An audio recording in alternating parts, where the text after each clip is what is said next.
The Volkswagen Golf is a bit of a critical darling, and we're often asked why. It's a good question. But it's not just a good car, it's also a popular one. Despite wearing a slight cost premium over a number of rivals, it's regularly in the top 10 sellers every month. Let's remind ourselves of why that might be. Now, Volkswagen's ethos for the Golf's design has always been evolution rather than revolution, and the shape of this model is pretty familiar. Nevertheless, it remains a handsome, if conservative, design. This model is bigger than any Golf that's come before it, but it's also lighter than its predecessor thanks to its clever new underpinnings. Now, just like on the outside, the interior of the Golf is a bit of a subdued affair. It doesn't have any of the design flair that you might find on something like the new Peugeot 308. But what you do get is a fantastic sense of quality and tactility, and some proper little luxury car touches like the electric park brake and the felt lining in the door pockets. Now, all versions of the Golf get a 5.8-inch touchscreen that you can swipe, which feels a little bit subpar in the more expensive versions like the R, but in the Comfortline we're testing here, feels just fine. Now, the Comfortline pack adds niceties over and above the base model, such as a reversing camera with all-round sensors, dual-zone climate control, some nice chrome highlights in the cabin, and what Volkswagen calls comfort seats that frankly don't add a whole lot over the seats in the base model. Now, it's not quite as spacious back here as something like, say, a Holden Cruise, but there is pretty good knee room, headroom and shoulder room for two people, and there's decent visibility out as well, although I can't help but notice that the door trim back here feels a bit cheaper than the stuff they use up the front.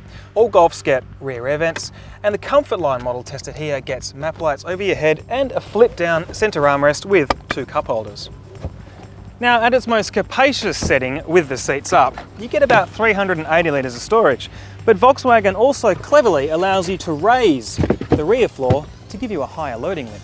And by doing that, you also get a clever place to store the cargo cover.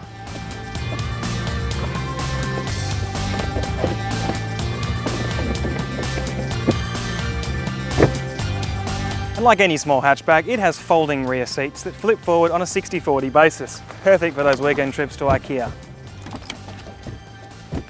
I like how the seatbelts didn't get caught up in that.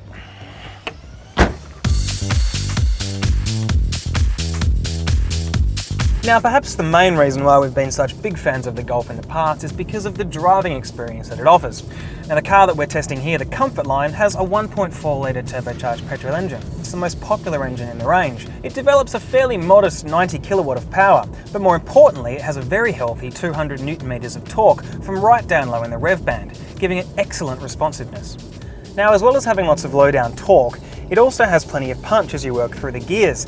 Feels decidedly meatier and more powerful than what you would say is a standard 2 litre naturally aspirated engine under the bonnet of lots of its rivals.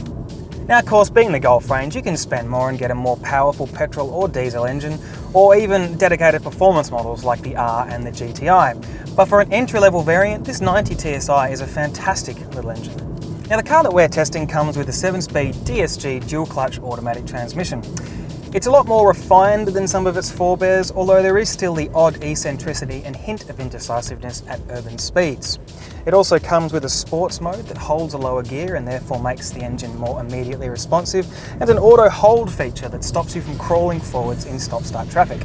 Now, perhaps the Golf's finest feature is its ride quality and general air of refinement. It soaks up the bumps and corrugations around the city like few other cars in its class, and in fact it feels like a car that could almost be twice the price that it actually is. Now, it may feel quite upmarket, but that doesn't mean that you can't have fun in the Golf as well.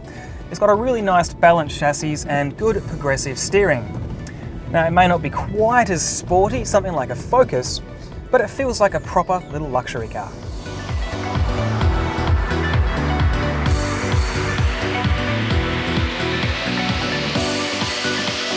There it is, an urban drive of the Golf 90 TSI, and having spent some time behind the wheel this week, I've been reminded why I like this car so much when I first drove it in 2012.